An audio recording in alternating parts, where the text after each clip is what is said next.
Hello everyone and welcome. I'm Jacob Delzado. And I'm Ryan Garvita, and this is the Neil News Network. Let's get to it.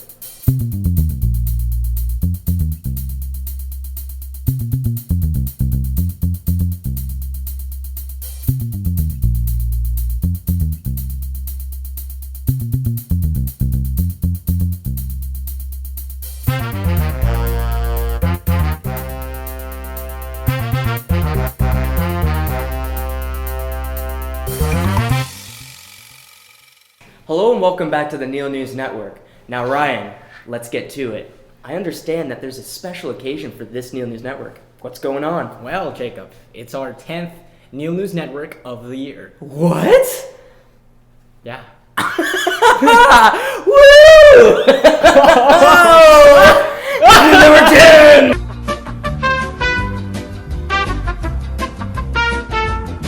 But we need to settle down for a second because we got to get to that newscast. So, Ryan, let's get to it. Well, for Student View, we interviewed some of the students about their midterm marks and exam preparations. Take a look. Sounds exciting.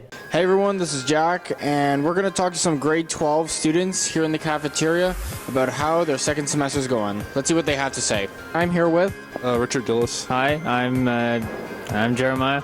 Gabby and Daya. Gordon Watenya. Joel Dula. Mark and Rico. So Richard, how's your second semester been so far? It's been pretty good. It's had a lot of nice teachers, a lot of nice classes, and did clubs, did after school stuff. It's pretty interesting. I have some interesting subjects going on, and it's fun stuff all around. Definitely been a lot more challenging than the first one, but we're almost done, so just gonna try and finish. It's been beautiful so far. My semester's been going very well so far. I'm getting pretty good grades, so I'm pretty happy. It's been all right. Been quite chill, relaxed, yeah. All right, have you enjoyed second semester more than your first? Yeah, I think I actually enjoy second semester. I think I've dealt with a lot of stuff, and I think I have funner classes. I'd say they're about even. Each has their good things and bad things, but overall, I just find a way to enjoy both semesters. Probably like the same. I'm having the same excitement, you know? Definitely, this semester's a lot easier, so it's a lot easier to get good grades, so yeah. Just a bit. Quite even, no big difference. How are you going to prepare for your exams? Just probably a lot of studying, stuff like that. I will definitely start a lot earlier. Last semester, I procrastinated, and that did not end very well. Probably as soon as the lessons stop, like unit's done, last test is done, start studying. Yeah. I just take it slow, make sure I know all the basics. I'll probably start studying for my exams probably 3 weeks before the date. I will study and ask questions if needed to. I only got one exam, so I don't really need to study, I think. All right, thank you, and back to you guys. Good job, everyone, and keep up the good work. And to all the grade 12s out there, hopefully you were able to attend the pathway meeting we had in the cafeteria, which was a good way to get on track with scholarship opportunities and the requirements for graduation. Ladies and gentlemen, it's about to go down. It's time for everybody's favorite segment, Teacher Feature. Really, Jacob? Yeah. Okay, well, let's just cut to the clip. So, sir, are you excited about the upcoming Greece trip? I am. May I? Oh, yes. I think that these trips, these March break trips, are very important, not just because they're fun, but because they open your eyes to other cultures, among other things. We've traveled all over the world, primarily Europe, obviously, but it's always been fun, and I enjoy them, the students enjoy them, and our last trip to Italy, we had over 30 kids, and I don't think that anyone came back not having had fun. I know I did. It's sometimes very tiring to walk around all these places, but you know, you get what you put into it. Next year we're going to Greece, and Greece. There you go. Greece. There you go. And I've never been to Greece myself, so I'm looking forward to that. I hope that it's going to be fun, of course, as anything, and it's certainly going to be good weather. The weather in Greece at this time of year in March It will be pleasant and sunny. You won't have to carry too many bulky clothes and that kind of thing. And, you know, people ask me, or one of the things that people always want to know is how much it costs. And, of course, you know, it is expensive, but we have to understand that, you know, you get everything included, transportation, meals, what have you. The only thing you need to bring is spending money, and you don't need a lot of that, especially in Greece. The other thing we look at it, you know, we'll look at it as helping Greece, you know, helping to to get them out of debt. I mean, by spending some dollars over there or euros. So I'm looking forward to that. I hope that we get plenty of people to sign up. I'm not 100% sure how many we have now. We've had a lot of interest, but not sure anyone's signed up just yet. I do want to remind you that if you do want to sign up, now you do save $100. So that's a good deal. So that's Greece. Any other questions? Well, you said the turnout for the Italy trip was around 30 people. How many people do we have this time for the Greece trip? Well, as I said, I don't really know that anyone signed up yet, but we have had over 25 people sort of come up and get information, and you can get information anytime you want. But signed up, don't know. I've asked students, and some of them have said they will sign up. They're waiting perhaps to make some money this summer to help their parents. But I know for a fact that 2 or 3 will definitely sign up in my classes. But so far, no, the numbers are low because it's still early. Remember, memories are priceless. And True enough. And I think traveling is good for the soul. I think it's good to renew yourself every now and then, whether you go to anywhere in Canada or just travel to Canada's Wonderland or the Toronto Islands. It's always good to get away. So I think it's a lot of fun. It's a lot of fun. Waiting at the airport, getting on that plane, getting a crappy meal on the plane, all that stuff is good.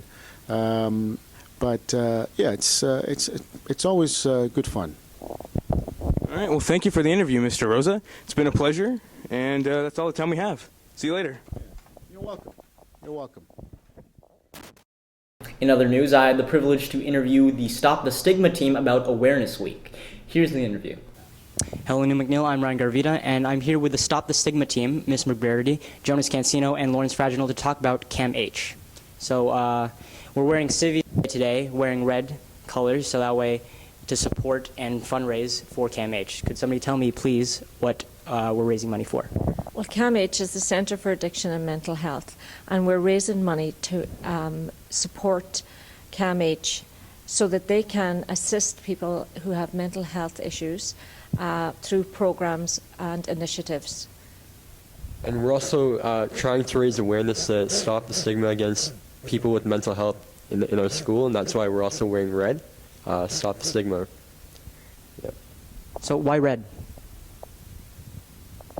Well, we're wearing red because red obviously is the same color as a stop sign, right? So it's a way of showing that we at Neil McNeil don't really support the idea of labeling people, so that we can show that we're against all sort of types of stigma and that we can help stop it. So as individuals, what are your roles in Stop the Stigma? Okay, I just assist the students organising the Stop the Stigma Week, making sure that we have activities every day for the whole week, and just keep them on track with the projects that we're doing. I helped facilitate the meditation mornings that we had. Meditation because it's a way to help combat depression, and we want to show the benefits of that meditation. And I also helped run the popcorn initiative on Wednesday during lunch. Yeah, I helped with the popcorn initiative, so I helped with collecting the money. And in addition, I helped today with collecting the money for the Civies envelope, which we will also be donating to CAMH. For all the viewers who are watching Neil News Network right now, how can they get involved in supporting CAMH? Well, they can help by donating money. They can help by being part of our Stop the Stigma team next year. We do this every year for a week. They can help they can volunteer at CAMH. there's all kinds of different ways that they could help. And even just in regular day-to-day things such as being nice to everyone and not excluding anyone, that'll help raise awareness for stopping the stigma and excluding people who may be suffering from mental illnesses.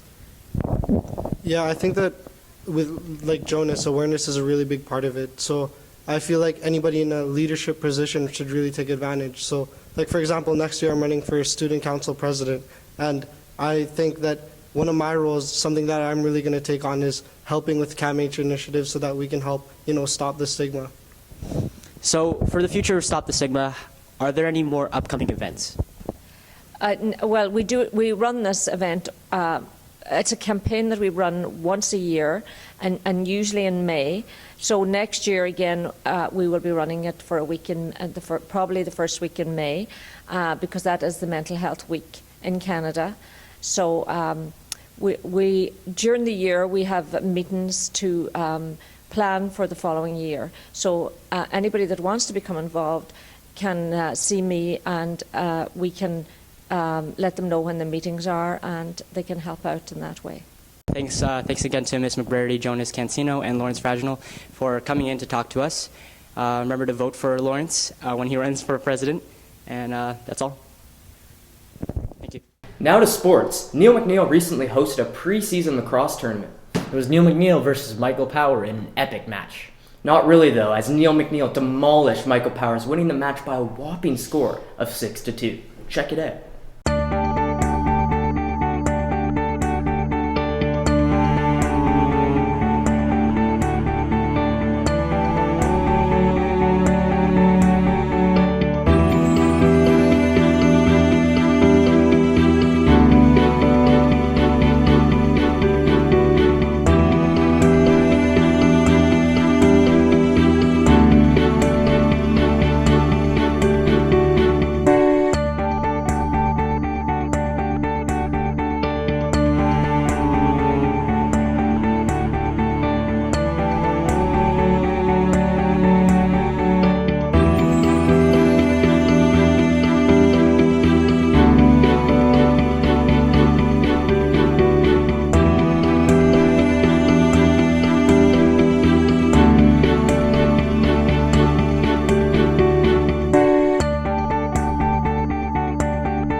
It's been a very big week here at Neil McNeil. Not one, but two students here at Neil have taken the next step in their athletic careers. In our last newscast, we interviewed Javier Acevedo about his Olympic accomplishment. But this week, we have a very special interview. Liam Foudy, who was drafted 18th overall by the London Knights into the OHL. Now, this is a very big interview for us, so we had to send in our top man. Here's Joseph Bondoc with the details. All right, so hi, I'm Joseph Bondoc with the Neil News Network, and today I have Liam Foudy with me. Hi, I'm Liam Foudy. And he's just been drafted by the OHL. So Liam, you've competed in many sports at Neil McNeil, but why choose hockey? Well, I started at a young age, my first sport I ever played, and since I played when I was like 4, I just fell in love with it, and I was always better at that than any other sports, and I really liked it. Since you're moving to London to join your London Knights team, how do you think it's going to work, your move? I think it'll go pretty well. The team's done it before with many other guys. They know what to do with me. They'll put me in a good situation, I think. So there's obviously a lot of training going on to go to the OHL. Could you describe some of your training routines you had? I've been working out every day on the ice 3 times a week, and just, yeah, pretty much it. So you're about to leave Neil McNeil to go over to London to play for the London Knights. Anything valuable you learned here? Leadership for sure, and helping out anyone else. Like if anyone needs help, I can help them out and bring some leadership to the team. Okay, so this is Joseph Bondoc with the Neil News Network, interviewing Liam Foudy on his OHL debut. Good luck, Liam. Thank you. A number of our grade 9 students have completed the required 40 hours of community service, and we celebrated with the traditional freshman 40 breakfast. These students who have achieved their freshman 40 set a great example for all of us in the Neil community. Congrats to all the boys. Well, that's all the news we have for today. Thanks for watching, boys, and stay tuned for the next episode. And as always, Fidelitas in Arduis.